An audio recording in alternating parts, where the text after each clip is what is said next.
ubwa mbere turavuga turashikiriza ivyiyumviro bitari byo abarundi bafise mu Kirundi. Icyiyumviro ca mbere, abarundi bavuga yuko Ikirundi ari ururimi rukennye rudashobora kuronka amajambo atomoye ashobora gushikiriza ivyiyumviro birashe vy'ubumenyi n'ubuhinga bwa none. Ico cyiyumviro sico na gatoyi, kubera kuko hariho ibintu vyerekeye ubumenyi n'ubuhinga bwa none Ikirundi cyatoreye amajambo, kandi amajambo y'Ikirundi kandi atomoye nk'umuyagankuba murabuzi. Ibigendajuru ntabyo dukora, ntabyo dutunze, mugabo turafise ijambo ibivuga. Imitsi nsanze amaraso kuvuga ingene amaraso atembera mu mubiri, muri uturorero dutatu gusa twerekana ko Ikirundi gishobora kuvuga gushikiriza ivyiyumviro birashe. Icyiyumviro ca kabiri kitari cyo abarundi biyumvira, ndavuga ngo ururimi rw'Ikirundi ngo ntirurenga imbibe z'Uburundi, ngo kuri iyo mvo ngo nta kamaro kuko ngo kwigishwa mu mashuri ngo rukoreshwe mu kwiga ibindi vyigwa byose by'ubumenyi n'ubuhinga bwa none, nuko ntiruja mu kiziba. Ica mbere nobanza kubahumuriza nuko Ikirundi kirenga imbibe.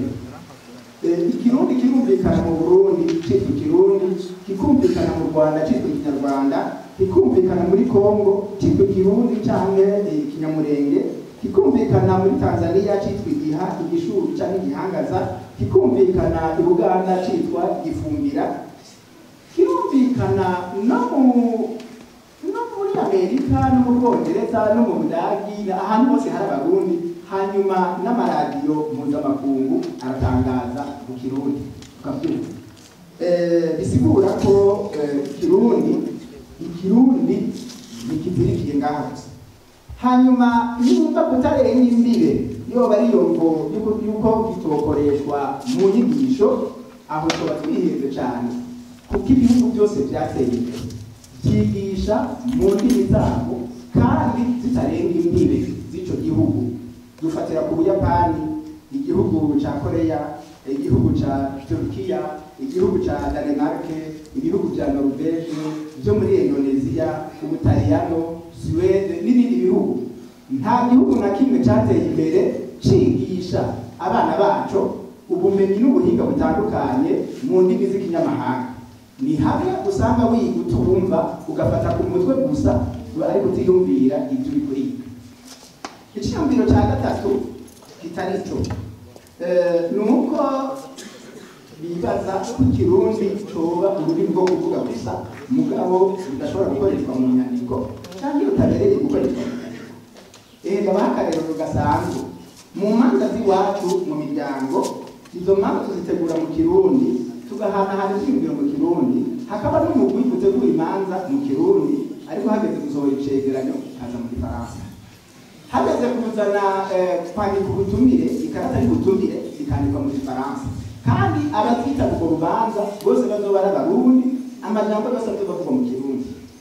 Ivyo vyerekana yuko mu bwenge bwacu twebwe twibaza ko Ikirundi kidashobora kwandikwa, ahubwo ni ukuvuga gusa, kuko iyo tutelefonye aguhamagaye akwibutsa urubanza abikubwira mu Kirundi, mugabo ageze kukwandikira mu Gifaransa.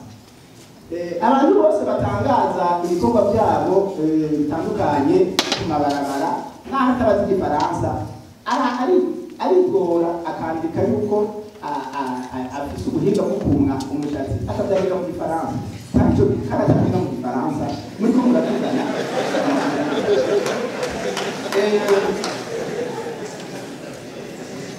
Muza murabe n'ibyapa byo kumayira mu gihugu hagati byerekeye imigambi y'iterambere, usanga byanditse mu Gifaransa kandi birimo mu murima w'ibiharage.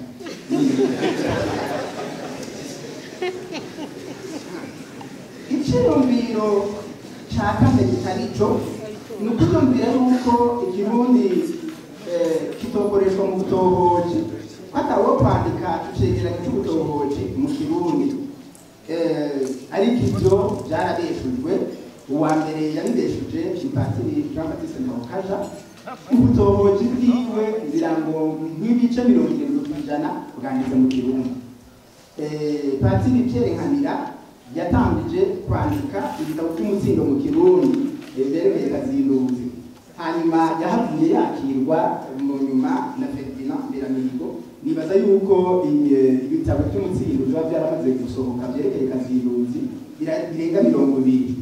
Hanyuma nanje nyene kuva mu mwaka wa 2003 gushika ku mwaka uheze naharuye ibitabo by'umutsindo 70 nahagarikiye byerekeye byanditse mu Kirundi. Tubiteranije byose birashikirana cyangwa ibigaga. Murumva rero ko Ikirundi gishobora kuba ururimi rw'ubutohoji. Hanyuma icyumviro cya gatanu kitari cyo nico abantu biyumvira Ikirundi nicotira amajambo mu zindi ndimi. Nagira ndabahumurize ko atarurimi na rumwe rutera imbere rudatiye amajambo. Nta rurimi na rumwe rudatira. N'igifaransa cyatiye Ikilatini, gitira Ikigreki, gitira Icyongereza, gitira Ikidagi, gitira n'Icyarabu. Algebra n'Icyarabu namaze kubatanga. Igiswahili cyatiye indimi nyinshi z'ikibano bibana, gitira Icyarabu hagati y'amajambo ashika ku bice 40% n'Icyarabu.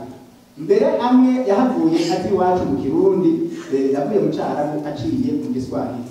Indimi rero zose ziratira kandi kugira zitere imbere zitegerezwa gutira. Gusa mu gutira ayo majambo ategerezwa gufata inyubako y'ubwo rurimi nye. Icyumviro cya gatandatu kitari ico. Dukunda kuvuga ngo rwaruka rw'ubu ngo niko gonona Ikirundi. Tureke kurenganya abana bacu. Bavuga ibyo bumva n'ibyo bakwiye. Bumvise kuri twebwe akakuzi. Abonona Ikirundi sinzi ko nokita kubona Ikirundi. Kandi sinovuga ngo bibavako. Novuga ko ari ubunebwe tugira.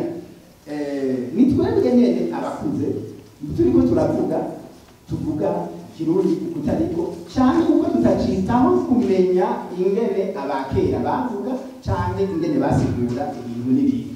Ikirundi rero gitira mu bakuze ko nabivuze iyo bariko bavugira mu bimenyesha makuru insamirizi mu masengero bariko bigisha ubutumwa bw'Imana mu nama mu biganiro no mu nzego z'intwaro. Urumva turiko turavuga ntitwitaho ingene twovuga neza cyane bikatuyobera. Aha rero hageze aho tubyitaho. Ibyo nibyo byiyumviro novuga bitari byo ku Kirundi, ariko habaye ugushaka tukagira umwete no kwira turashobora kuvuga Ikirundi cyiza kandi tukongera